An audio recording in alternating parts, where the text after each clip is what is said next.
गडिंग्लज तालुक्यातील हिंसना इथं झालं आरोग्य तपासणी शिबिर। गडिंग्लजच्या डॉक्टर देसाई हॉस्पिटलचा पुढाकार, सुमारे 100हून अधिक रुग्णांनी घेतला शिबिराचा लाभ। गडिंग्लज येथील डॉक्टर देसाई हॉस्पिटलच्या माध्यमातून गडिंग्लज तालुक्यातील इंसनाळ गावात मोफत आरोग्य तपासणी शिबिर घेण्यात आलं। यामध्ये मोफत जनरल चेकअप आणि डोळ्यांची तपासणी करून गरजू रुग्णांना मोफत औषधोपचार देण्यात आले, तर काही रुग्णांना पुढील उपचाराबाबत योग्य मार्गदर्शन करण्यात आलं।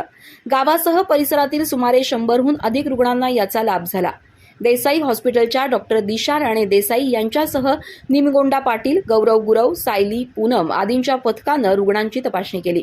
डॉक्टर चंद्रशेखर देसाई यांच्या मार्गदर्शनाखाली तालुक्यातील विविध गावांमध्ये मोफत आरोग्य तपासणी शिबिरांचं आयोजन केलं जात आहे। या माध्यमातून गोरगरीब रुग्णांची मोफत तपासणी केली जाते। विविध समस्या असणाऱ्या रुग्णांना गडिंग्लज येथील रुग्णालयात माफक दरात उपचार करण्यात येत आहेत। शिवाय महात्मा फुले जन आरोग्य आणि पंतप्रधान जन आरोग्य योजनेत विविध शस्त्रक्रिया मोफत करण्यात येतात। या सर्वांचा लाभ गरजूंनी घ्यावा असं आवाहनही डॉक्टर दिशा राणे देसाई यांनी केलंय।